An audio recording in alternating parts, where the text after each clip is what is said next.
ராசி அன்பு சொந்தங்களுக்கு வணக்கங்க. தைரியத்தையும் தன்னம்பிக்கையும் முழுமையாக கொண்டவங்க நீங்கள் மட்டும்தான்.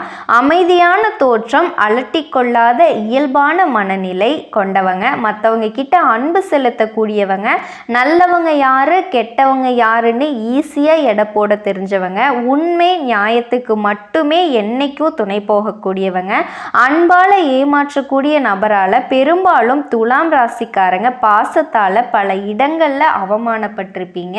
அப்படிப்பட்ட துலாம் ராசி அன்பு சொந்தங்களுக்கு மே மாதம் பிறந்துருச்சுங்க. தலைப்பை பார்த்துருப்பீங்க, சிற்றின்ப உறவால் சிக்கல்னு. அதை பற்றி இந்த வீடியோவில் நம்ம முழுமையாக பார்க்கலாம். துலாம் காலபுருஷனுடைய 7வது ராசி. எதுலையுமே தைரியமான குணம், நீதி, நேர்மை, தன்னம்பிக்கை, கண்ணியம், கட்டுப்பாடு துலாம் ராசிக்கு அதிகமாக இருக்குங்க. ஒரு விஷயம் முடிவு பண்ணிட்டீங்க அப்படின்னா அதிலிருந்து பின்வாங்கவே மாட்டீங்க. யார்கிட்டையும் பொய் சொல்ல மாட்டீங்க, யாரையும் ஏமாற்ற மாட்டீங்க, எதுலையும் தலைமையோடு இருக்கணும்னு நினைக்கணும்னு இருப்பீங்க. உங்கள்கிட்ட எதுவுமே இல்லைனாலும் கௌரவத்தை விட்டு கொடுக்க மாட்டீங்க. எந்த ஒரு விஷயத்துக்காகவும் தலை குனிஞ்சு நிற்க மாட்டீங்க. தன்னம்பிக்கையோட எந்த ஒரு விஷயம் செஞ்சாலும் தைரியமாக செய்வீங்க. உங்களுக்கு எத்தனை பிரச்சனை இருந்தாலும் உங்களை சுற்றி இருக்கவங்கள எப்போவுமே சந்தோஷமாக வச்சுக்கணும்னு நினைக்கக்கூடிய ஒரே ராசி துலாம் ராசி தான். உங்கள் வாழ்க்கையில் நிறைய அதிசயங்கள் நடக்க போகுதுங்க. அப்படிப்பட்ட துலாம் ராசி அன்பர்களுக்கு இனி வரக்கூடிய இந்த தமிழ் வருஷ பிறப்பு, அதாவது இப்போ வந்த விஸ்வாவசு வருஷத்தோட பலன்களை பற்றி தான் நம்ம பார்க்க போகிறோம். விஸ்வாவசு அப்படின்னா விஸ்வம் அப்படின்னா உலகம், வசு அப்படின்னா நிறைவு. விஸ்வாவசு அப்படின்னா உலக நிறைவு அப்படிங்கிறதாங்க பொருளே. அதனால் உலகம் முழுவதும் நிறைவான அமைதி நிலைவதற்கான இடைக்காடர் அப்படிங்கிற சித்தர் வச்ச பேர் தான் விஸ்வாவசு அப்படிங்கிற தமிழ் பெயர். அதாவது உலக நிறைவு அப்படிங்கிறதோட பொருள் தான். அது மங்களகரமான விஸ்வாவசு வருஷம் கும்ப லக்கணத்திலேயே பிறந்திருக்குங்க. கும்ப லக்னம் அப்படிங்கிறது, கும்பம் அப்படின்னாவே பொதுவாக கலசம், கலசம்னு சொல்லக்கூடிய லக்னத்தில் பிறந்திருக்கு. ரொம்ப ரொம்ப உத்தமான லக்னம் அப்படின்னு தான் சொல்லணும். அடுத்து இந்த வருஷம் பாருங்கள், 2 கிரக பயிற்சிகள், ஒன்று குரு பயிற்சி, அடுத்தது ராகு கேது பயிற்சி. இந்த 2 பயிற்சிகளுமே இருக்குது. திருக்கணிதப்படி ஏற்கனவே சனி பயிற்சி முடிஞ்சிருச்சுங்க. வாக்கியப்படி அடுத்து மார்ச் மாதம் தான் உங்களுக்கு சனி பயிற்சி வரப்போகுது. இருந்தாலுமே திருக்கணிதப்படி அப்படிங்கிறது வானிலை ஆராய்ச்சியோட மையமாக கொண்ட அந்த பேச்சு தான் திருக்கணித பயிற்சி. அந்த திருக்கணித பயிற்சி போன மாதமே முடிஞ்சிருச்சுங்க. இந்த வருஷத்தில் குரு பயிற்சி ராகு பயிற்சி 2 மட்டும்தான். சித்திரை 3, 4 பாதங்கள், சுவாதி விசாகம் 1, 2, 3 பாதங்களில் பிறந்த துலாம் ராசி அன்பு சொந்தங்களே, துலாம் ராசியில் இந்த வருஷம் பிறக்குது. இந்த வருஷம் பிறப்பே உங்கள் ராசியில் இருக்கிற சுவாதி நட்சத்திரத்தில் தான் நிகழுது. அதனால் இந்த வருஷம் முழுவதுமே உங்களுக்கு சிறப்பான அந்தஸ்தையும் புகழையும் கொடுக்க போகுது.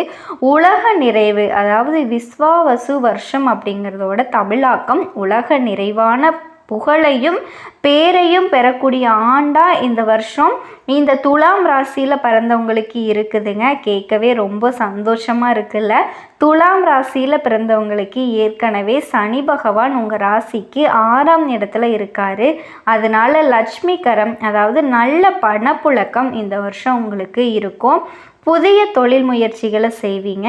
எல்லா முயற்சிகளும் நீங்கள் வெற்றியை பெறுவீங்க. மேலும் பார்த்திங்கன்னா தொழில் விபரீதம், அதாவது தொழில் விரிப்பதற்கான வாய்ப்புகள் காலமாகவும் இந்த காலம் உங்களுக்கு அமைஞ்சிருக்குங்க. இது வரைக்கும் உங்கள் ராசிக்கு அஷ்டமத்தில் இருந்த அஷ்டம குரு சித்திரை மாதம் 31ஆம் தேதி முதல், அதாவது மே 14ஆம் தேதிக்கு அப்புறமா உங்கள் ராசிக்கு பாக்கியஸ்தானமான 9வது இடத்துக்கு வர்றாரு. அதனால் இந்த குரு பயிற்சி, எதிர்காலத்தில் வர்ற ராகு கேது பயிற்சி எல்லாமே சிறப்பாக இருக்கக்கூடிய 3 ராசிகளில் ஒரு ராசி இந்த துலாம் ராசி. இந்த துலாம் ராசியில் பிறந்தவங்களுக்கு இது வரைக்கும் நீங்கள் செஞ்ச எல்லா பூஜை புனஸ்காரங்களுக்கும் இனி எல்லாத்துக்கும் பலன் கிடைக்க போகுது. நல்ல பலன்கள் கிடைக்கும். முடிஞ்ச காலங்களெல்லாம் ரொம்பவே மேடு பள்ளத்தை தாண்டி வந்திருப்பீங்க. நீங்கள் படாத கஷ்டமே கிடையாது. என்னடா லைஃப் இது இவ்வளோ கஷ்டமாக இருக்கே அப்படின்னு வாழ்க்கையே வெறுத்து நொந்து போய் உட்காந்துருப்பீங்க. நீங்கள் கொடுத்த பணம் கூட உங்களுக்கு வராமல் இருந்துச்சு. ஒருத்தவங்கள நம்பி கடன் கொடுத்துருப்பீங்க. ஆனால் அதை அவங்களால திருப்பி வாங்கியிருக்கவே முடியாது. இந்த வருஷம் நிச்சயமாக கொடுத்த பணம் உங்களுக்கு திரும்பி வந்துடும். தாராளமாக பணப்புழக்கம் இந்த வருஷம் உங்களுக்கு இருக்கிறதுக்கான வாய்ப்புகள் இருக்குது. இந்த வருஷத்தில் உங்கள் ராசிக்கு 9ஆம் இடத்துல குரு பகவான் இருந்துட்டு 6ஆம் இடத்துல சனி பகவான் இருக்கிறதுனால இந்த வருஷம் உங்களோட குழந்தைகள் படிப்பதற்கான வெளிநாடு வெளியூர்லாம் போகிறதுக்கான வாய்ப்புகள் இருக்குதுங்க. அவங்க நல்ல படிப்பையும் முன்னேற்றத்தையும் அடைவாங்க அப்படிங்கிறது உறுதியாக நான் சொல்லுவேன். உத்தியோகத்தில் இருக்கவங்களுக்கு பதவி உயர்வு காரணமாக வெளியிடங்களுக்கு சேஞ்ச் ஆகி போவீங்க. நான் 10 வருஷமாக ஒரு கம்பெனியில் வேலை பார்க்குறேன், ஆனால் அந்த இடத்துல இருந்து எனக்கு சம்பள உயர்வோ பதவி உயர்வோ கிடைக்கல அப்படின்னு நீங்கள் நினச்சி கஷ்டப்பட்டுட்டு இருந்திருப்பீங்க. ஆனால் இனி வரக்கூடிய நாட்களில் அது எல்லாமே மாறப்போகுதுங்க. சாதாரணமாக நீங்கள் வெளியில் செல்லணும் அப்படிங்கிற அவசியம் இல்லை. பதவி உயர்வு நிச்சயமாக உங்களுக்கு கிடைக்குங்க. இந்த வருஷம் கல்யாணம் ஆகாத ஆண்களுக்கும் பெண்களுக்கும் கடந்த பல வருஷமாகவே திருமணத்திற்காக நீங்கள் முயற்சி செஞ்சு கொண்டிருக்கவங்களுக்கோ கண்டிப்பாக திருமணம் கைகூடும். அதன் மூலமாக நீங்கள் சந்தோஷத்தை அடைவீங்க. இந்த வருஷம் முதிர் கன்னிகைகளுக்கும் முதிர் ஆண்களுக்கும் கூட கண்டிப்பாக திருமணம் கைகூடுறதுக்கான வாய்ப்புகள் 100% இருக்குன்னு தான் சொல்லலாம். 35 வயசு 40 வயசு ஆயிடுச்சு, ஆனாலும் எனக்கு கல்யாணமே நடக்கலை அப்படின்னு சொல்லிட்டு இருப்பீங்க.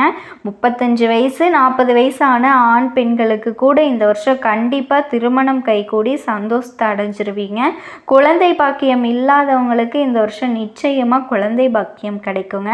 போன வருஷங்களெல்லாம் நீங்கள் எவ்வளவோ மருத்துவம் செஞ்சு குழந்தை பாக்கியம் இல்லாதவங்க இந்த வருஷம் மருத்துவம் செய்யாமலே கூட உங்களுக்கு அந்த குழந்தை பாக்கியம் கிடைப்பதற்கான வாய்ப்புகள் இருக்குது. ரொம்ப ரொம்ப நல்லா இருக்குங்க.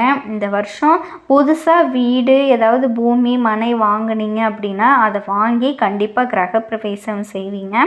புதிய வீட்டிற்கு நல்ல ஒரு இடத்துக்கு சென்று வருவீங்க. புதிய வண்டி வாகனங்கள்லாம் வாங்குறதுக்கான வாய்ப்புகள் இருக்குது. பழசெல்லாம் விற்றுட்டு புதுசாக வாங்குறதுக்கான வாய்ப்புகள் இருக்குது. வாங்கிக்கலாம், அதுக்கான அமைப்பும் இருக்குது. 2 சக்கர வாகனத்தில் வச்சுக்கிட்டு 4 சக்கர வாகனம் வாங்கக்கூடிய யோகம் உங்களுக்கு இருக்குது. பெண்களுக்கு முன்னேற்றத்தை தருகின்ற ஆண்டாக இந்த வருஷம் இருக்குங்க. உலக நிறைவு அப்படின்னு சொல்லக்கூடிய இந்த வருஷம் உங்களுக்கு நிறைவான ஆண்டாக இருக்க போகுது. புகழையும் பெயரையும் தரக்கூடிய ஆண்டாகவும் இருக்குது. இந்த ஆண்டு உங்களுக்கு குழந்தைகள், பெண்களுடைய குழந்தைகள் நல்ல முன்னேற்றத்தை தேடுவீங்க. உங்கள் கணவன்மார்களுக்கும் நீங்கள் நினச்சதெல்லாம் நடக்கும். சாதிக்கக்கூடிய சூழ்நிலைகள் உருவாகும். கணவன் மனைவிக்குள்ளே இருக்க கருத்து வேறுபாடுகள், வேற்றுமைகள் எல்லாமே அகன்று நல்ல ஒரு ஒற்றுமையை அடைவீங்க. உங்கள் வீட்டில் இருந்த இதர பெண்களுக்கும் உங்களுக்கும் கருத்து வேறுபாடுகள்லாம் நிறைய இருக்கும். அது எல்லாமே நீங்கி நல்ல சந்தோஷத்தை பெறதுக்கான ஒரு யோகமான வருஷமாக தான் இந்த வருஷம் உங்களுக்கு அமைஞ்சிருக்குங்க. இந்த வருஷம் விவசாயிங்களுக்கு நீங்கள் எதை பயிரிட்டாலும் அதில் நல்ல மகசூல் வாங்குவீங்க. நல்ல மகசூல் பெற்று நீங்கள் உற்பத்தி செஞ்ச பொருட்களும் நல்ல விலையும் கிடைக்கும். அதன் மூலமாக நீங்கள் அருகில் இருக்கின்ற நிலத்தையும் வீட்டையும் வாங்கக்கூடிய சூழ்நிலைகள்லாம் உருவாகுங்க. ஏற்கனவே வீடு வச்சுருக்கவங்க இன்னொரு வீட்டை வாங்கக்கூடிய அந்த வாய்ப்பு உங்களுக்கு இருக்கும். இந்த வருஷம் வயசானவங்க எந்த ஊருக்கு போனாலும் கவலைப்படாமல் போயிட்டு வாங்க. ஆரோக்கியத்தில் நிச்சயமாக கேரண்டியாக எந்த பிரச்சனையும் வராது, உறுதியாக எந்த பிரச்சனையும் வராது. மேலும் பார்த்திங்க அப்படின்னா தெய்வஸ்தலங்களுக்கு, தூரதேச தெய்வஸ்தலங்களுக்கு யாத்திரைகளை செய்யலாம். நல்ல தரிசனம் கிடைக்க பெறுவீங்க. மாணவர்கள் நல்ல முன்னேற்றத்தை அடைவீங்க, சந்தோஷத்தை அடைவீங்க. கலைஞர்களுக்கும் அரசியல்வாதிகளுக்கும் கூட நல்ல ஏற்றத்தை தருகின்ற வருஷமாக இந்த வருஷம் உங்களுக்கு இருக்குதுங்க.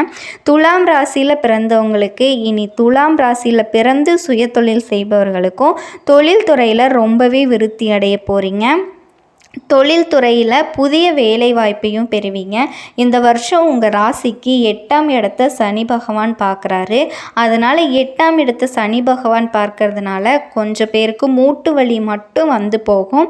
கொஞ்சம் காலங்கள் இந்த வயிற்று பிரச்சனைகள்லாம் இனிமேல் வராது. அது கவலைப்படுறதுக்கு ஒன்றுமே இல்லை. மூட்டு வலிகளை தவிர வேறு எந்த விதமான பிரச்சனைகளும் உங்களுக்கு வராது. இந்த வருஷம் ராஜாவாக சூரியன் வர்றதுனால இந்த துலாம் ராசியில் பிறந்தவங்களுக்கு ஆதாயம் மிச்சம் 11 பங்கு, விரயம் 5 பங்கு. ஏற்கனவே உங்கள் ராசிக்கு லாபாதிபதி சூரியன், அதனால் ஆதாயம் இந்த வருஷம் 11 பங்கு, விரயம் 5 பங்கு மட்டும்தான். மிச்சம் 6 பங்கு மிச்சமாகும். அதனால் இந்த வருஷம் நல்ல சேமிப்பு உங்களுக்கு இருக்கும். உங்களோட சேவிங்ஸை பேங்க் அக்கௌண்ட்டில் போட்டு வைங்க. நல்ல பணப்புழக்கம் இருக்கும். உங்களோட கைகளும் நல்ல பணம் புரளும். கடந்த காலங்களில் நீங்கள் கொடுத்துட்டு திரும்பி வராத பணங்கள் எல்லாமே திருப்பி வர்றதுக்கான வாய்ப்புகள் இருக்குங்க. பூர்வ புண்ணிய சொத்துக்கள், இந்த விஷயங்கள் எல்லாமே உங்களுக்கு ஏதாவது வம்பு வழக்கு, இந்த கோர்ட்டு கேஸுன்னு இருந்துச்சுன்னா அது தானாகவே உங்களை வந்து சேரும். மேலும் உங்கள் ராசிக்கு 3ஆம் இடத்துல பார்த்திங்கன்னா சனி பகவான் பார்க்குறாரு. அதனால் இந்த வருஷம் பார்த்தீங்க அப்படின்னா இந்த வருஷம் முழுவதுமே நல்ல தைரியமோடு புகழோடு இருப்பீங்க. நன்மைகள் அடைவீங்க. 8ஆம் இடத்துல இந்த வருஷம் ஆரம்பத்திலேயே குரு பகவான் உங்களுக்கு இருக்கார்.